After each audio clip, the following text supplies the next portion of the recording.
Síndrome dos ovários policísticos. Síndrome do ovário policístico é uma síndrome muito comum.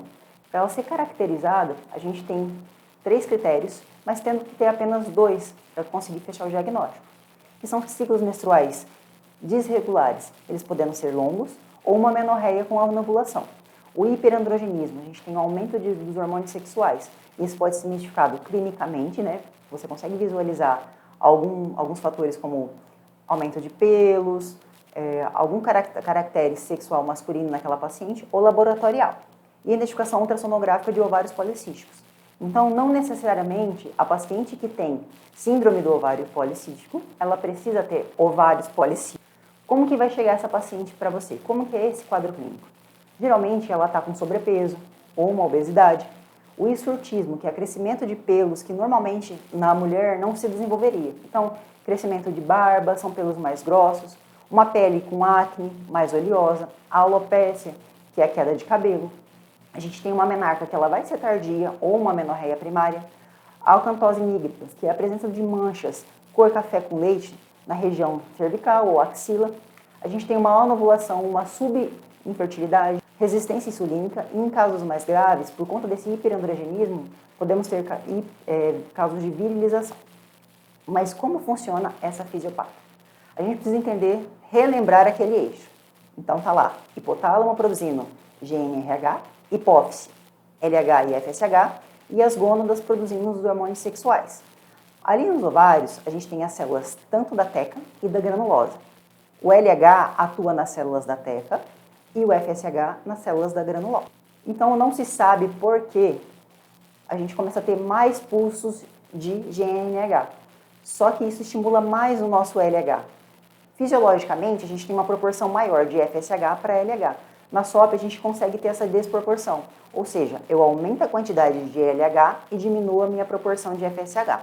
Com isso, eu aumentando esses estímulos do LH, eu tenho maior estímulo aonde? Nas células da teca, ali no ovário, produzindo maior quantidade de hormônios sexuais masculinos, que é a testosterona. Consequentemente, se eu tenho um maior estímulo de LH, o FSH está diminuído. Então, nas células da granulosa, eu tenho menor estímulo, ou seja, ali onde eu tinha uma conversão da testosterona em estradiol pela aromatase, vai estar diminuído. Consequentemente, mais testosterona acumulada. Com esse FSH diminuído, outra situação que ocorre. FSH é um hormônio folículo estimulante. A gente diminui essa produção folicular, ou seja, os ciclos vão ficando anovulatórios.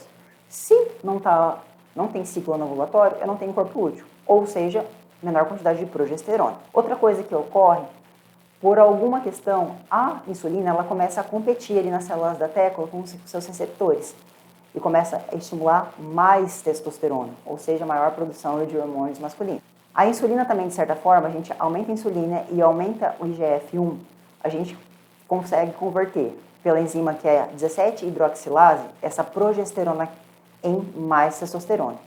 E sistematicamente, né, no restante do corpo, o que acontece? A gente tem uma atuação maior da enzima que é a 5-alfa-redutase, que vai estar transformando a testosterona em ela mais potente, que é a forma de hidrotestosterona.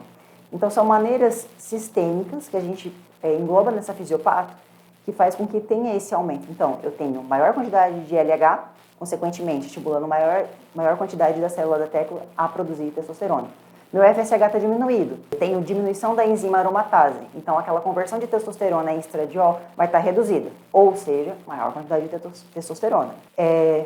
Perifericamente, a gente vai ter a atuação da 5-alfa-redutase, então a testosterona se convertendo em dihidrotestosterona, de uma forma mais potente. E ciclos que vão estar desregulados por conta da redução desse hormônio que é o FSH, menos progesterona. Como é feito o diagnóstico? Isso é muito importante de lembrar. A SOP é feita por um diagnóstico de exclusão, ou seja, eu preciso excluir outras causas que estejam causando essa síndrome. Então, a anamnese deve ser muito bem feita, perguntando sobre relação ao desenvolvimento dessa menina, sobre os ciclos menstruais dela, como que foi. O exame físico é de suma importância. Ali a gente consegue avaliar desde o crescimento dos pelos, avaliar a questão de hirsutismo, avaliar a queda de cabelo, avaliar com relação a ganho de peso, a presença das manchas, que é a acantose nigricans, avaliar pelo MC, então eu avalio como está esse desenvolvimento corporal. E quais são os exames complementares? Eu preciso excluir outras coisas, então eu excluo hipotireoidismo, então solicito TSH, prolactina e o beta-HCG sempre. Agora, como eu vou fazer esse diagnóstico? O diagnóstico é feito de acordo com o critério de Rotterdam. Necessariamente, não precisa, ele estabelece 3 critérios, mas eu preciso ter 2 positivos para mim conseguir confirmar o quadro. Então, excluir as causas anteriores, né? Então, solicitei TSH para ver se tem alguma alteração na tireoide, solicitei prolactina, ver se tem alguma alteração, solicitei o beta-HCG para não descartar uma possível gravidez. Eu vou por critério. Quais são os critérios? A gente tem um hiperandrogenismo sendo clínico ou laboratorial. Clínico, visualizei que essa menina tem características sexuais masculinas, a gente tem presença de pelo, a gente consegue visualizar, né, uma pele mais oleosa, presença de acne, uma disfunção ovariana, né, ela tem uma óligo ou uma amenorreia, e as imagens do ovário policístico. Nessas imagens, a gente precisa ver na ultrassonografia a existência de 12 ou mais folículos de 2 a 9 milímetros de diâmetro em cada ovário, aumentado com volume de 10 milímetros. Só que, necessariamente, a síndrome do ovário policístico, a menina não precisa ter. Se caso ela preencha algum dos outros critérios, ela tem uma óligo ou uma amenorreia, ou ela tem esses sinais de hiperandrogenismo, a gente pode diagnosticá-la como síndrome dos ovários policísticos. Como vai ser a conduta na síndrome do ovário policístico? Então, realizei o diagnóstico. Fiz as exclusões de TSH, com prolactina, beta-HCG. Ela preencheu 2 dos 3 critérios de Rotterdam. Como que eu vou orientar essa paciente? Lembrar que é uma síndrome que afeta multifatorial. É uma síndrome que afeta N fatores. Então, desde a alimentação, lembrando que essa paciente ela vai chegar talvez com sobrepeso, com obesa, a presença de acne. A importância da alimentação nessa mudança do estilo de vida faz com que a gente tenha um melhor prognóstico. Uma dieta equilibrada, além de reduzir os fatores com relação à resistência insulínica, então a gente faz essa alteração de um carboidrato simples para um complexo, vai fazer com que gere melhor qualidade de vida para essa paciente. Então, dieta, exercício físico e a combinação de micropílulas de estrógeno e progesterona. Mas lembrar que a base desse tratamento é realmente a dieta e exercício físico, para que a gente consiga controlar os outros fatores. Então, IMC controlado, a qualidade da pele, para que ela tenha um melhor prognóstico. Bom, vamos aplicar agora na prática. Você está no seu consultório, chegou Juliana, 16 anos, busca atendimento na UBS, relatando as seguintes queixas: ciclo menstrual irregular e ganho de peso. Ao exame físico, observa-se a presença de manchas café com leite na região cervical e grande quantidade de pelos distribuídos pela face. Então, o que eu já começo a suspeitar? A menina está com sobrepeso, a gente tem ciclos que são irregulares, a presença daquelas manchas que são alcantose nígricas. O que eu vou solicitar? Sempre beta-HCG. Esse ciclo está irregular, pode ser uma gravidez. Tá?